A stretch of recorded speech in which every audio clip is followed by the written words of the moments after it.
Hello and welcome back to the NFL Quick Talk podcast. As always, you can find the show on Spotify and YouTube. Today we will be doing a prediction and breakdown video for the NFC South. If you haven't already seen the NFC East and the NFC North videos, I would strongly suggest you go and do that. There'll be a pin at the end of the video if you just want to watch the NFC South. So that you can click on it and go see the NFC East and North. And as always, with these, I'm trying to keep it under 15 minutes, so I'm not going to be able to explain every win and loss, and I'm not going to be able to explain every single position group that I have. But if you have a question on a grading that I give, on a position group that I didn't cover, or a win where you think there's a loss on the schedule, I can help you guys out in the comments on those. Let's get right into the predictions. Starting off with the Tampa Bay Buccaneers, we're gonna have them at their overall roster of a C plus. We're gonna start off by saying the quarterback room is a mess. Baker Mayfield, let's face it, if he was on 29 to 31 of the other NFL teams, he's not a starter. He's a backup. Let's face it, that's a reality. And 2021 second rounder Kyle Trask out of Florida has looked uncomfortable and does not look like a starting quarterback. It reminds me of the time when Jordan Love for the Packers got thrown into a game 2 years ago, I want to say, versus the Chiefs, and he did not perform very well at all. He was scrambling around. He was getting sacked everywhere. And I don't think he had a completion until like the second quarter, and he played the whole game, and the Packers ended up losing. It looks like that situation, except in the preseason. Of course, he can change and get better. I'm assuming he gets better because he's not looking very good right now. Moving on, Rachaad White is not an every down back at running back. It reminds me of if Kareem Hunt took all the carries instead of Nick Chubb last year at Cleveland. I mean, everyone would see he wouldn't be a very good every down running back. So I see similarity there. The receivers look very, very good, though, with Mike Evans and Chris Godwin, both established receivers. And then quiet emergence of sixth-rounder out of Nebraska, Trey Palmer, who will probably play significant downs and probably start half the time because Russell Gage's injury, and he looks really good in preseason. The linebacker duo with Lavonte David and Shaq Barrett is solid. Probably the best position group on this team, I would say. It would be up there with wide receivers. And then Jamal Dean and Carlton Davis III make a solid cornerback duo in the secondary. I could see guys like Lavonte David and Jamal Dean and maybe Chris Godwin, if they're like 1-9 at the trade deadline, I could see those guys getting traded very much so. All right, let's move on to the schedule, though. If y'all watched the previous videos, you know how this works. We're going to get right into it. At Minnesota for your first week, I think you lose this game. You're going to come home, play your first home game versus the Bears. I think you'll lose this game as well. Versus Philadelphia. Philadelphia is going to beat you by 20, 25 points, in my opinion. At the Saints, your first against the Saints, I think you lose this game. Heading into your bye week, you're 0-4. Come out of the bye week versus Detroit. I think Detroit will be very good this year, as predicted in the NFC North video. I think you lose this game. You will open up your first game at home versus the Falcons. I think you win this game for your first win of the year. It'll be tough, but I think you do. Then short week Thursday at Buffalo. I don't see them winning this game. No two ways about it. They're going to lose this game. At Houston the following week, I think you'll beat Houston. I think that's fair to say. And then you go back home. You play the Titans. Then you go to the 49ers and then to the Colts. I think you lose all three of these games. That's weeks 10, 11, and 12. Going into week 13, I think you beat Carolina at home. I think this is a very winnable game. I think going to Indianapolis is also a winnable game. I think you'd split this Indianapolis and Carolina back-to-back weeks here in 12 and 13. And week 14, we have at the Falcons. You lose this game. You go to Green Bay. I think this is a winnable game as well, but I think you'll drop this one.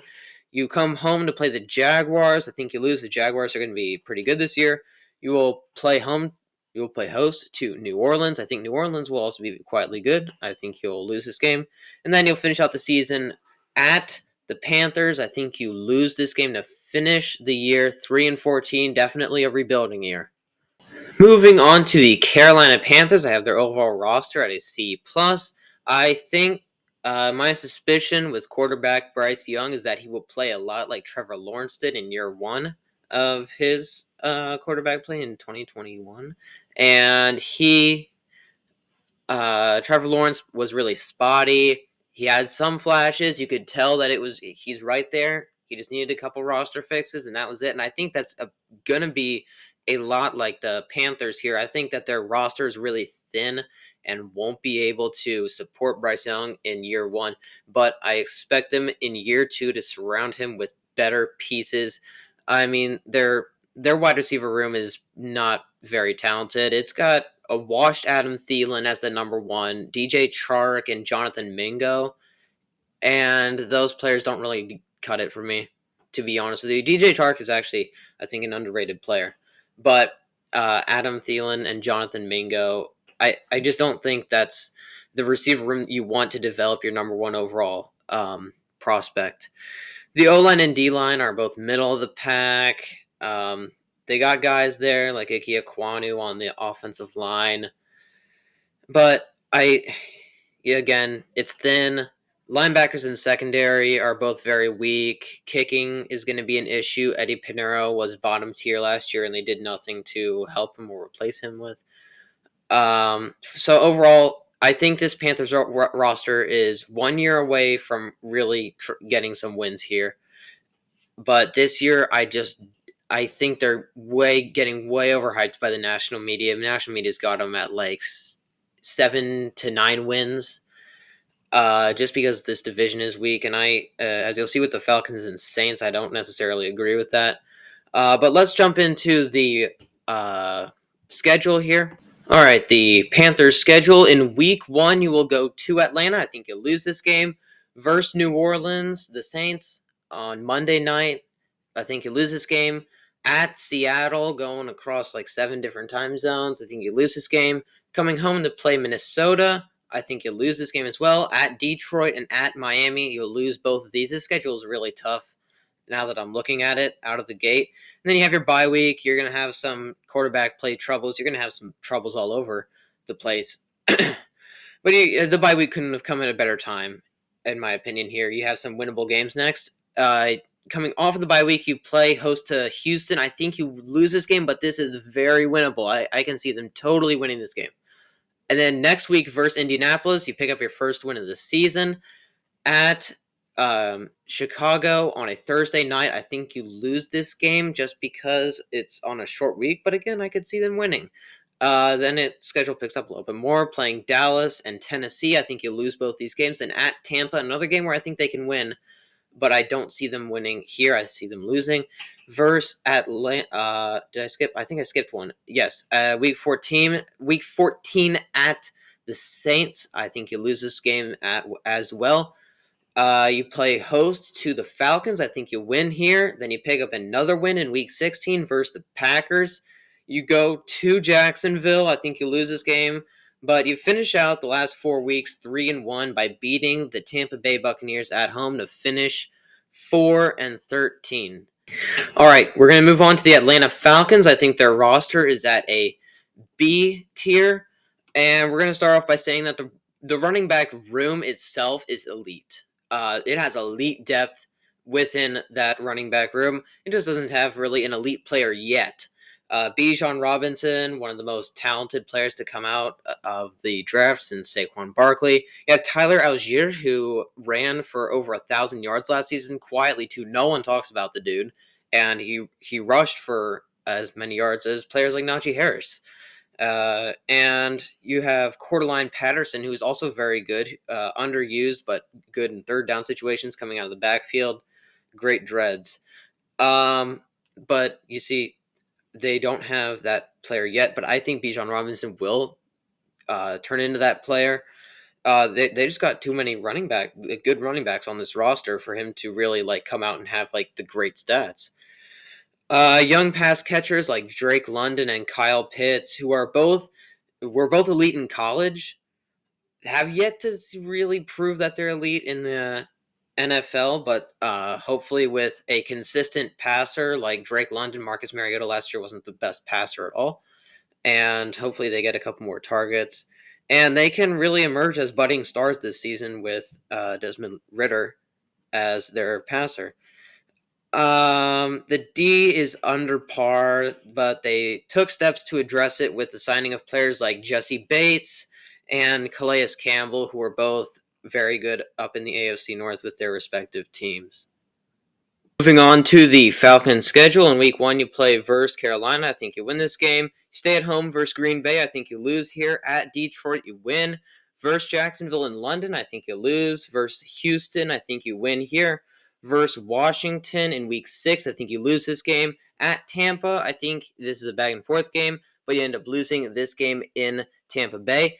At the Titans in week 8, I think you win here. Versus the Vikings, I think you win here.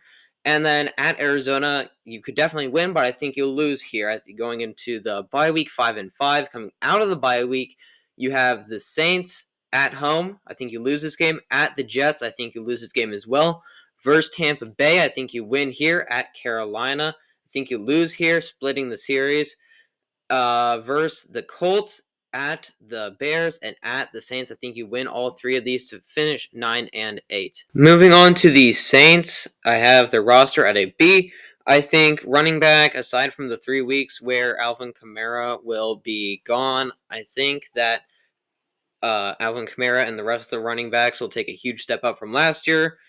Pairing that with consistent quarterback play and just consistent better quarterback play in Derek Carr. Andy Dalton last year he's just a backup. He's not the guy. And receivers are going to get a plus and take 2 steps forward. 1 with a healthy Michael Thomas, all fingers crossed, and 2 with a better passer in Derek Carr. Derek Carr is at 100% a better passer of the football than Andy Dalton was last year. And on the defensive side, linebackers very good with players like Demario Davis and Pete Werner, who were ranked highly by PFF, but aren't ranked highly among like ESPN analysts. Secondary is above average with players like Tyrann Mathieu and Marshawn Lattimore leading the way. And I'm telling you guys that this roster will definitely be, I think, very good in the NFC South and in the NFC as a whole. The Saints' schedule, now we'll go over that. Versus the Titans, I think you lose. At the Panthers on Monday night, you win here. At the Packers, you also pick up another win here.